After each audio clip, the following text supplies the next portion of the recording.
श्री शिवाय नमस्तुभ्यम। नमस्कार दोस्तों, स्वागत है आपका अपने YouTube चैनल प्रतिमास यूनिक डायरी में।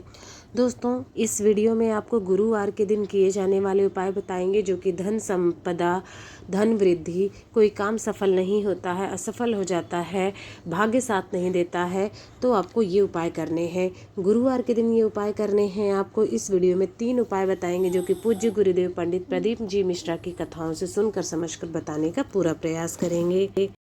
आते हैं अपने पहले उपाय पर। अगर घर में सभी लोग अक्सर लोग बहुत दुखी रहते हैं, धन संपदा की कमी है, कोई काम सफल नहीं हो रहा है, बहुत बाधाएं हैं, संकट बहुत ज़्यादा होते हैं, कुछ ना कुछ ऐसी समस्याएं लगी रहती है, मेहनत बहुत करते हैं पर फिर भी उस हिसाब से सफलता नहीं मिलती है और कोई काम सफल नहीं होता है, तब आपको ये उपाय करना है। गुरुवार के दिन ही आपको ये उपाय करना है। मात्र तुलसी के पत्तों से 3 आपको लेने हैं तुलसी के पत्ते।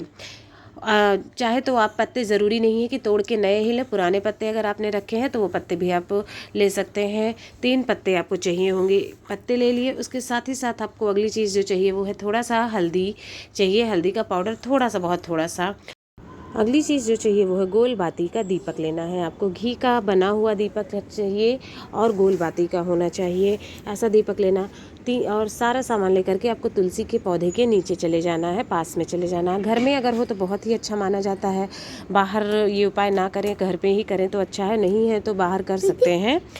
वहाँ पर जाके आपको तुलसी के तीनों पत्ते हैं, एक के बगल एक रख देने हैं अच्छे प्रकार से। और उसके साथ ही साथ जो आपने गोल बाती का दीपक लिया हुआ है उस बाती को आपको, दीपक को, घी के दीपक को जला देना है। ओम नमो भगवते वासुदेवाय, इस मंत्र का जप करना है 11 बार और दीपक जला देना है माँ तुलसी के पौधे के नीचे। उसके बाद तीनों पौधों पर आपको आपकी जो अनामिका उंगली होती है, छोटी उंगली के बगल वाली उंगली, उससे आपको टिक्की लगानी है। गोल बिंदी जिसे कहते हैं, बिंदी जैसा आपको तीनों के तीनों हल्दी के पत्तों पर लगा देना है। साथ ही साथ जो भी आपकी मनोकामना है वो भी वहाँ पर कहना है कि आप मेहनत बहुत करते हैं, सफलता नहीं मिलती है, जो भी है वो आपको वहाँ पर व्यक्त करना है। उसके बाद वो तीनों पत्ते आपको उठाने हैं और 3 जगह रखने हैं। कौन सा? पहली जगह तो आप जाएंगे जहाँ भगवान विष्णु का फोटो होगा, मूर्ति होगी, या कोई भी मान लीजिए भगवान विष्णु नहीं है तो कोई उनका रूप, राम भगवान है, कृष्ण भगवान है, तो आप वहाँ भी रख सकते हैं। 1 पत्ता वहाँ पर तुलसी का रखना है आपको और आपकी कामना वहाँ कह देनी है जो भी है। उसके बाद जैसे कि इस काम सफल नहीं हो रहा तो काम सफल हो जाए, जिस तरह से मेहनत कर रहे हैं वो काम सफलतापूर्वक हो। दूसरा पत्ता आप रखेंगे अपने घर की जहाँ तिजोरी, रुपया पैसा वगैरह रखते हो वहाँ पर रखना है और आपको प्रार्थना करनी है आपके घर में जो धन की बरकत है वो होती रहे। या मान लीजिए नौकरी कर रहे हैं उसमें उस हिसाब से आय नहीं है तो जो अपने हिसाब से प्रार्थना करनी है। उसके बाद तीसरा जो आपका तुलसी का पत्ता है वो आपको अपने किचन में यानी रसोई घर में रखना है। साफ़ सुथरी जगह पर रखना है, कहीं भी ऐसे ही नहीं डाल देना है। साफ़ सुथरी जगह जहाँ जूठा उठा ना हो वहाँ पर आपको संभाल के रख देना है और प्रार्थना करनी है कि माँ अन्नपूर्णा का कृपा आपके घर पर हमेशा बनी रहे, घर में बरकत बनी रहे, इस तरह से प्रार्थना करनी है और वो रख देना है। तीनों पत्ते आपने रख दिए, प्रार्थना कर ली। अब चाहे तो ये आप अगले गुरुवार को रिपीट कर सकते हैं, खाली टिक्की लगा सकते हैं उस पर वापस से लेकर के तुलसी के पत्ते, और सूख गए हैं तो बासी नहीं माने जाते हैं। आपको 6 महीने तक तुलसी के पत्ते बासी नहीं माने जाते हैं। और चाहे तो अगले नए पत्तों के साथ कर सकते हैं। और पुराने पत्तों का आपको क्या करना है, संभाल के आप रखे रहिए और अगर जब टूट जाते हैं, सूख जाते हैं बहुत ज़्यादा, तब उनको चाहे तो आप तुलसी में वापस डाल दीजिए या फिर किसी नदी में प्रवाहित कर दीजिए। दोनों में से कुछ भी आप कर सकते हैं। जितने गुरुवार चाहें आप इस उपाय को रिपीट कर सकते हैं। अब आते हैं अपने अगले दूसरे उपाय पर। बहुत ही आसान सा, सरल सा उपाय है।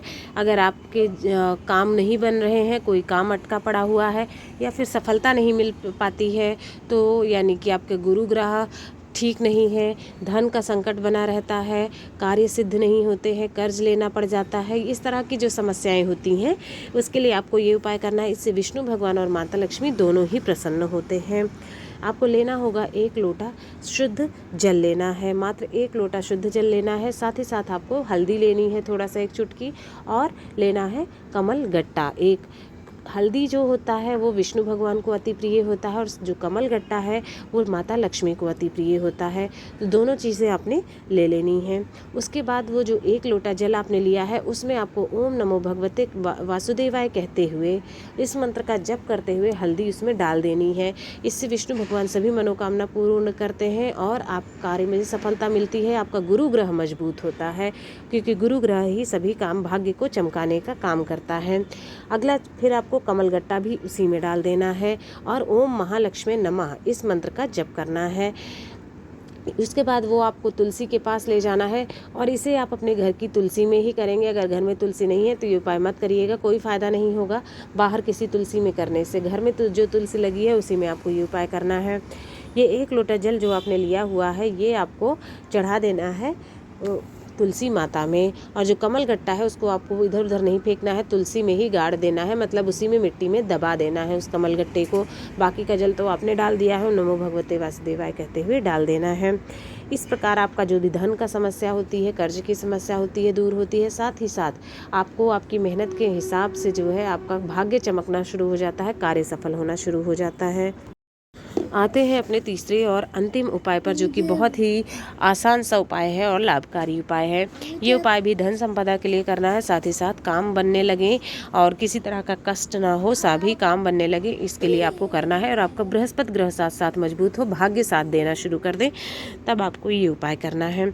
इसके लिए लेना होगा आपको थोड़ा सा अक्षत, चावल जो होते हैं उस तरह से अक्षत लेना है और उसको आपको उसमें थोड़ा सा पीला चंदन मिलाना है गीला करके, जिससे कि वो पीला हो जाए। ध्यान रखिएगा हल्दी नहीं मिलाना है आपको, इसका ध्यान रखना है, हल्दी से पीला नहीं करना है, पीला चंदन मिलाना है आपको और उससे आपको ये चावल पीले करने हैं। ये चीज़ें हो गई। उसके साथ आपको लेना है 1 बेलपत्र और 1 लोटा जल। ये सामग्री लेकर के आपको चले जाना है शिव मंदिर, शिवलिंग के पास में। सुबह से लेकर के शाम तक आप ये उपाय जब चाहें तब कर सकते हैं। जब आप वहाँ पर पहुँच जाएंगे शिवलिंग के पास में, तब आपको सबसे पहले जो आपने बेलपत्र ले रखी है उसको आपको माता अशोक सुंदरी के स्थान पे चढ़ाना है, इस तरह से कि जो बेलपत्र का मुख है, पत्ती है, उसका मुख शिवलिंग की तरफ होना चाहिए और डंडी जो है वो बाहर जलाधारी की तरफ होनी चाहिए। इस तरह से आपको वो बेलपत्र चढ़ाना है। जब आप बेलपत्र चढ़ा रहे हैं तब आपको कुंदकेश्वर महादेव का नाम लेना है। ध्यान दीजिएगा, कुंदकेश्वर महादेव का स्मरण करना है, मनोकामना कहनी है और वो बेलपत्र आपको माता अशोक सुंदरी के स्थान पर चढ़ा देना है। उसके बाद जो आपने अक्षत लिए हैं, पीले वाले अक्षत, वो अक्षत आपको शिवलिंग के ऊपर चढ़ाना है और नाम लेना है बृहस्पतेश्वर महादेव का। ध्यान रखना है बृहस्पतेश्वर महादेव का नाम लेना है। ये ऐसे महादेव होते हैं जो कि आपके फूटी हुई जो किस्मत होती है वो भी पलट जाती है, भाग्य सोया हुआ भाग्य जो है वो भी चमक जाता है, हर काम बनने लगता है। अगर आपको गुरु ग्रह मजबूत है, अगर बृहस्पतिश्वर महादेव की कृपा से आप पर होना शुरू हो गई तो इस तरह से आपको अक्षत चढ़ा देना है। उसके बाद श्री शिवाय नमस्तुभ्यम या हर हर महादेव कहते हुए 1 लोटा जल भी आपको शिवलिंग के ऊपर वहाँ पर चढ़ा देना है और अंत में जो भी इच्छा मनोकामना से आपने ये उपाय किया है वो इच्छा मनोकामना वहाँ पर व्यक्त करनी है। आपकी जो भी उपाय मनोकामना होगी वो ज़रूर पूर्ण होगी। दोस्तों, इस वीडियो में आपको 3 उपाय बताए हैं जो कि भाग्य को चमकाने वाले हैं, किस्मत पलट देने वाले हैं, धन संपदा और कार्य सफल करने वाले हैं। जो भी उपाय आपको आसान लगता है, गुरुवार के दिन सभी उपाय करने हैं, वो उपाय आप करके ज़रूर देखिएगा। आप सभी पर भगवान भोलेनाथ, माता गौरी की कृपा हमेशा बनी रहे। श्री शिवाय नमस्तुभ्यम, हर हर महादेव।